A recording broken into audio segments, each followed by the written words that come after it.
Every single day, over 68,000 planes take off and land across the United States alone, and every single one of them is riding on tires inflated to pressures that would make your car tire explode.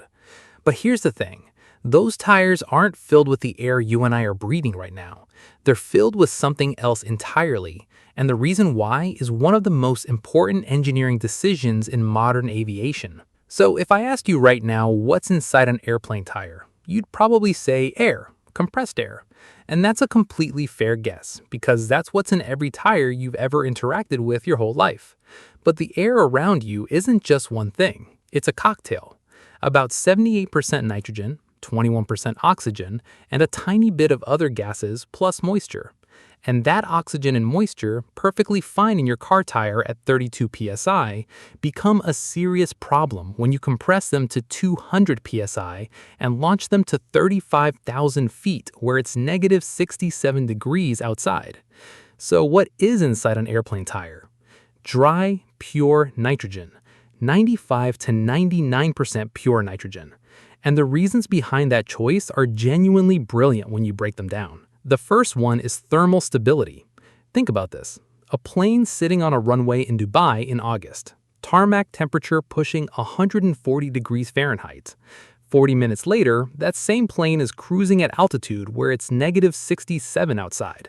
That's a temperature swing of over 200 degrees in less than an hour.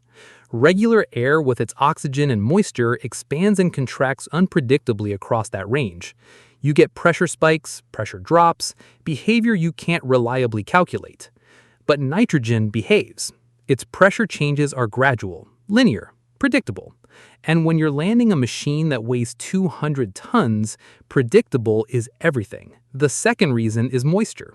Regular compressed air carries water vapor. At high altitudes and freezing temperatures, that moisture condenses and can freeze into tiny ice crystals inside the tire. Ice doesn't compress evenly. It creates unpredictable pressure pockets, damages the inner liner over time, and accelerates corrosion on the aluminum alloy wheel rims. Goodyear's own aviation tire manual explicitly requires nitrogen inflation specifically to prevent this kind of damage. Pure dry nitrogen eliminates the moisture problem entirely. But the third reason is the one that probably matters more than anything else. Oxygen supports combustion. You learn that in school. Now imagine a rejected takeoff. The pilot slams the brakes at 150 knots. The tires and brake assembly are absorbing an insane amount of kinetic energy as heat. Temperatures can exceed 200 degrees Celsius. If that tire fails and there's oxygen-rich air sealed inside, you now have heat, fuel in the form of rubber, and an oxidizer all in the same place. That's the fire triangle. Before we continue, make sure to subscribe to the channel. Nitrogen removes an entire side of that triangle. It doesn't burn. It doesn't help other things burn. And in a scenario where every second matters, that single decision could be the difference between an incident and a catastrophe. And the fourth reason is consistency.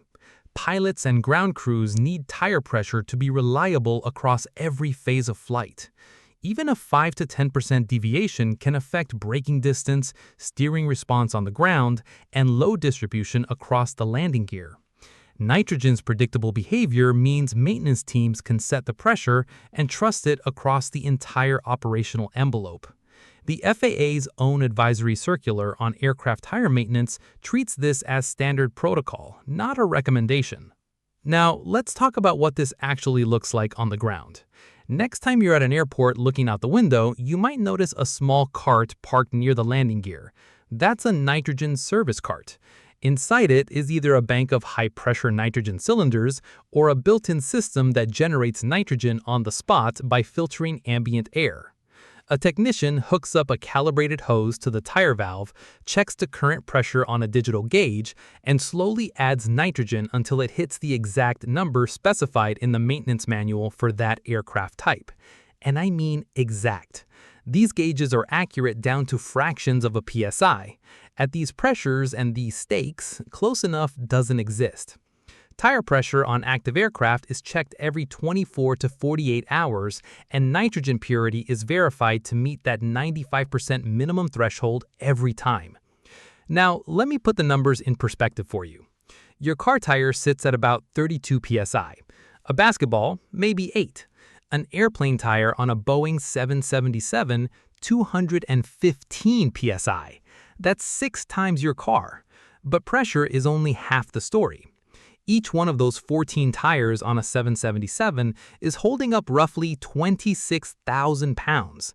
And during landing, the tire goes from 0 to 170 miles per hour of rotational speed in a fraction of a second the moment it touches the runway.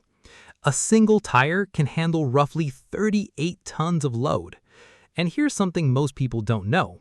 Roughly 80% of aircraft tires in service right now are retreads. A tire can be retreaded 5 to 7 times and handle 200 to 300 landings per tread life. In aviation, retreading isn't a budget shortcut, it's standard engineering practice. And the reason these tires survive all of this comes down to construction. These are not tires the way you think of tires. Cut one open and you'd find up to 30 layers of nylon cord stacked at alternating angles. It's called bias ply construction, chosen specifically because it handles the extreme impact forces of landing better than the radial design in your car. The rubber compound is harder and heat resistant than anything on the road. And built into the wheel are small metal fuse plugs designed to melt at around 350 degrees Fahrenheit. If the brakes overheat after a rejected takeoff, instead of the tire exploding unpredictably, the fuse plug melts first, releases the pressure in a controlled way, and prevents a far worse outcome. That's not just engineering. That's thinking 3 emergencies ahead. And when things go wrong, the consequences are a reminder of why every detail matters. In July 2000, Air France Flight 4590, a Concorde, struck a small strip of metal on the runway during takeoff. That debris punctured a tire, and the energy from the blowout sent rubber fragments into the fuel tanks under the wing. A fuel leak, a fire, a crash that killed 113 people. That disaster was caused by runway debris, not inflation, but it demonstrated exactly how much energy is stored in an aircraft tire at speed.